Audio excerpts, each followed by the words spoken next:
Okay, narito po mula ang inyong Pinoy Firearms Instructor na gunsmith din naman. At bago ako magpasalamat at bumati sa inyo ay gusto ko lang munang basahin ang katanungan ni Pipito Darlo. Sabi niya, anong gagawin kung nag-lock ang bula, hindi po matanggal ang bula? Tinanong ko, may ginawa na akong video, hanapin mo sa playlist ko. Tatlo ang text niya tatlo ang message niya. Nag-message na naman, paano ang lock ang bula hindi matanggal? Anong gagawin ko? At tinatanong ko anong brand. Hindi pa rin niya sinabi ko anong brand. Nag-lock ang bula, hindi ko mabuksan, anong gagawin pa? Ay sabi ko, panoorin mo yung video. Ay, hindi naman So sasagutin na rin natin, kahit nagawa na natin ito ng video, sagutin na rin natin kasi naman, 3 beses siya nagtatanong, hindi naman niya sinasabi ang brand. Ayan, at gusto ko lang munang ipaalala sa inyo na wag ninyo akong hanapin sa Pilipinas dahil ako ay nasa Kuwait. Ako ay dito nagtatrabaho sa Mayadin Shooting Range bilang isang firearms instructor, gunsmith. 20 years na pa ako dito nagtatrabaho at ngayon ay consultant na. Ayan, at gusto ko rin ipaalala sa inyo na wala po tayong pinagbibili na kahit ano pa man. Dahil ang purpose po ng ating YouTube channel ay makapagturo sa ating mga kababayan na may problema sa firearms dahil nga walang gunsmithing school sa Pilipinas at mayroon pumanap ng gunsmith sa atin. Kaya't naisipan kong gumawa ito. Pero ang main purpose po ng aking pagtuturo sa YouTube ay pagiging beneficiary, magbigay ng tulong sa ating mga beneficiary na 6 na estudyante na anak ng mga single parent. Kaya nga po ang ating pagtuturo ay kumbaga ginamit ko lang itong pagtuturo natin, pero ang main purpose talaga ay ito ay pang charity. Okay, kaya nga ako'y nagpapasalamat sa ating mga sponsor na nagbigay ng tulong sa ating 6 na estudyante na mga anak ng single parent. Okay? Shout out kay Alfredo Isidro Ordosipay ng Las Piñas. Yan, salamat sa iyong pinadala. Nga pala, dito kayo magpadala kung gusto ninyong tumulong. Ayan, yan ang ating GCash number. Okay, Architect Arnel Salvador ng Kuwait, kay Jubel Platoon, Boy Umay ng Riyadh, Saudi Arabia, si Umbit ng Kia Motors, kay Anthony Evangelista ng Pasay, at merong ayaw magpakilala, tawagin na lang natin sa pangalang Adrian. At meron tayong bagong sponsor, si Conrado Ilolailio. Ayan, maraming salamat sa inyo, sa inyong pagtulong sa ating mga estudyante. Pagka lumaki na ang ating YouTube channel at dumami pa ang ating mga sponsor, ay tatanggap ako mula sa inyo ng mga estudyante na pwede natin tulungan, basta't yung mga anak na single parent na mahirap sa buhay. Ayan, at sasagutin na natin ang katanungan ni sino itong nagtanong? Kalimutan ko na.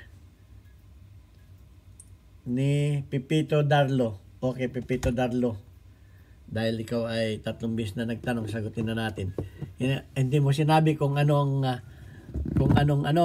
model ng baril mo, kung anong brand. So nag-assume na lang ako ng Smith & Wesson. Yan o. Kasi hindi mo matanggal ang hindi matanggal ang bula. Sabi mo nag-lock. So meron niya ditong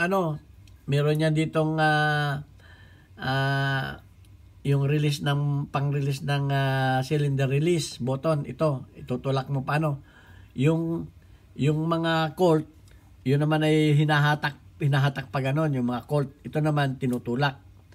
So ito ang ginawa kong So pag hindi mo matanggal, hindi mo matulak na ganyan, ay wala na tayong gagawin diyan kundi buksan na natin. So tatanggalin natin ang grip. Ayan. Pagkatapos ay bubuksan na natin itong 3 tornilyo lang naman ang tatanggalin mo diyan. 1, 2, 3 yan. Tinanggal ko na. At bubuksan mo na dito. Ayan. Pag nabuksan mo na dito, ay tatanggalin natin itong mainspring o hammer spring. So ang pagtanggal nito ay alalayan mo lang dito at sisikwatin mo pataas pa ganun. Yan. Kailangan malaking screwdriver.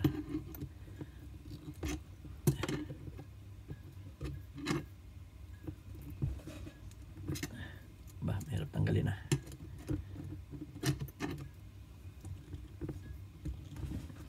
Wala, tumayo. Tanggalin na natin itong ano. Nahirapan akong mataas. Yan, tungol na natin to. Yan. Dito natin sa kabila tanggalin. Pagka hindi natin matanggal yun dito. Yun. So natanggal na natin yung natanggal na natin itong ano. Ito pa natin. Tanggal na natin to. So tatanggalin natin itong hammer. Okay? Kakawang natin dito ng konti para lumabas siya. Ayun. Yan. Pag natanggal na yung hammer, ito yung nagtutulak dyan. Nagtutulak dun sa pindon. Titingnan mo ito. Itong nagtutulak na ito. Baka may kumalso dito. Baka may kumalso dito kasi ito ang nagtutulak dyan eh. Ito. Itong ano na to. Itong parte na to. So pagka nakita mo na walang ano, pagka nakita mo na wala namang nakakalso dito kasi baka minsan may natanggal na spring, may tornilyo na kumalso dito kasi kaya hindi na niya maitulak itong bula. Kasi ito may plunger ito dito na tumutulak doon sa center post. Center bolt. Ayan, pagka wala naman yan at hindi mo pa rin matanggal, eh tanggalin mo na to. So tatanggalin mo na ito. Ayan. Tanggalin mo na itong kanyang button. Okay, cylinder release button.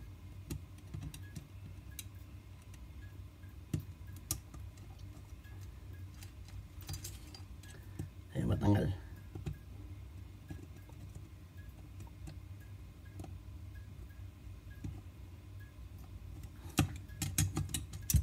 Yan, pag natanggal mo yan, tanggal mo na yung release button, matatanggal mo na rin ito. Okay, madali mo nang matanggal ito. Ingatan mo lang yan dahil may spring yan dito. May spring yan dito sa dulo na maliit, parang spring ng bato ng lighter. So yan, pag natanggal mo to,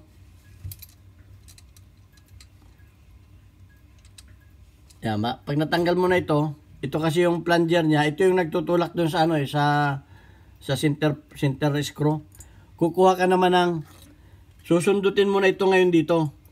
Kukuha ka ng isang ganito, yung kakasya doon sa butas, susundutin mo na. Okay? At gagawin mo, kung hindi mo may tulak ng kamay, pwede mo na siyang pukpukin dito. Pukpukin mo na siya dito. Ng kahoy ang palo mo. Dito. Para ano? Yan. Okay? So, matatanggal mo na yan. Kasi nga, baka umistak na ito. Ito, baka umistak na to. Ito. Kasi yan ang tanggalin natin yung bula ha. Para pakita ko sa inyo. Yan. Yun ang nakasuot dito. Baka nag-stuck na dito yun. Dito sa butas na ito doon. Doon yung nakasuot. Ngayon, pagka ito ay umistak na halimbawa, hindi na kayang itulak ito. Ito, nag-stuck na halimbawa, kinalawang na. Kasi ito, pag itinulak, ito yung tumutulak dito eh, ano. Ito yung tumutulak diyan. Yan, eh baka hindi na kayang itulak niya, baka kinalawang na ganyan. Eh hindi na kayang itulak ng kamay. So ang gagawin mo ay titirahin mo na siya dito. Titirahin mo na siya dito doon sa butas na 'yon. At pwedeng kung hindi mo kayang itulak ng kamay, pwede mo siyang pukpukin dito. Pukpukin siya dito. Para ito ay umatras. Kasi 'yun ang dahilan kaya ito ay hindi lumabas yung bula. Ito ang dahilan. Ito ay hindi umaatras. Ayan o. Kasi may spring nga yan sa loob. Ayan o. Kung yan ay bubuksan mong ganyan, Yan o, makikita mo yan dyan. Ito yan, ito siya. Baka umistak na siya. So, ganun ang gagawin mo para mo matanggal. Ayan. At yung pagkakabit niyan, ay may videos naman tayo kung paano pagkakabit niyan, ay panoorin na lamang ninyo. Pero meron lang ako isang paalala sa inyo, baka kasi yan ay paltik. Pagka yung baril mo, andali, kakabit ko lang to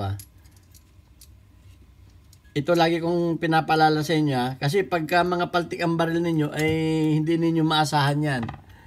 Pagka yung baril ninyo ay nakakita kayo ng ganitong itsurang spring na dito nakalagay. Yan. Dito nakalagay. Pagkatapos, itong spring na to ay nakasabit dito sa hand. Na siyang nagpapababa nitong trigger return. Ito, yan ay paltik. Huwag na ninyong asahan pa na titino yung baril ninyo. Pag nakakita kayo ng ganito, dahil ganito ang mga gawa ng mga paltik, dito ninyo makikilala yan. Kaya sinasabi ko nga, kung gusto ninyo malaman na kung original ba yung baril nyo, tanggalin ninyo. At makikita ninyo yan dito, yung mga pyesa niya, may mga bakas ng kikil. At hindi man kasing pulido nito. Ito may spring na ganyan ng mga paltik. Yan ang nagpapabalik nitong trigger return. Ito. Diyan niya nakalagay nakaganyan siya Yan, ito ganyan itsura niya. So ayan, pinapaalala ko lang sa inyo na sorry do sa may mga baril na paltik dahil ako ay gumagawa din dati ng una niyan. Hindi maasahan yan. Okay, dahil sinasabi ko nga sa inyo, yung mga nagtatanggol sa mga paltik na baril, hindi lahat ng paltik ay pare-pareho. Meron talagang magandang paltik at meron talagang wala. Ako, hindi ko naman pinagmamalaki sa inyo, nung nahuli yung aking baril, hindi ako kinulong dahil pinag-interesan yung baril ko. yun ang katotohanan dahil akala nila original. Kinanila na, sabi ko, sige, sa inyo na yan. So, ganun talaga. May maganda talaga. Kasi nakakagawa ko ng magandang paltik. Kahit paanong ganda ng gawa mo, paltik pa rin yan. Dahil yan ay hindi dumaan sa quality, wala yang, yan ay ginaya lamang yung brand, tinatakan lamang na kung anong brand ang gusto, tinatakan ng Colt, tinatakan ng Smith & Wesson, pero yan ay, kahit paanong ganda niyan, kahit pa nakuha mo na yung kopyang-kopya mo, sabihin natin clone, paltik pa rin yan, dahil yan ay hindi dumaan sa quality control, at yan ay kumbaga walang birth certificate yan. Okay. Ayan ang mapapayo ko sa inyo. At hindi ako nagpapayo sa inyo although nagtuturo ako ng paggagawa ng baril, pero kung ang natuklasan ninyo na, kaya nga may mga videos ako kung paano nyo malalaman na original ang mga baril ninyo. Kung hindi original ang baril ninyo, ay hindi yan mapagkakatiwalaan. Kamukha nito, hindi matanggal ang bula. Paano kung magkakarga ka ng bala, di inabot ka na ng 2x2. Ayan. So, ito ang inyong Pinoy Firearms Instructor. Nagpapayo lang naman ako. At gusto ko lagi tayong safe. Ito ang purpose ng aking YouTube channel. Ituro sa inyo ang tamang paggamit ng baril, tamang pag-ayos ng baril, tamang pagkilates ng baril para lagi tayong safe. Ngayon, kung marunong naman kayong gumawa, walang problema. Kung kaya ninyong gawin. Ang problema, hindi ninyo kayang gawin. Okay, kamukha ko. Kahit ako magbaril ng paltik, kaya ko namang ayusin, kaya kong pagandahin. Pero kung kayo, hindi ko inaano sa inyo. Meron naman kasi talagang marurunong gumawa dyan na nanonood sa atin. Nasa sa inyo naman yun. Yung mga marurunong gumawa dyan. Ang sinasabi ko, kung hindi ninyo kayang patinuin yung baril ninyo, wala tayong magagawa. Okay, kaya nga ako nagtuturo dito, baka sakaling matuto kayo sa akin. So ito ang inyong Pinoy Firearms Instructor. Hanggang sa muli, God bless us all. Thank you very much.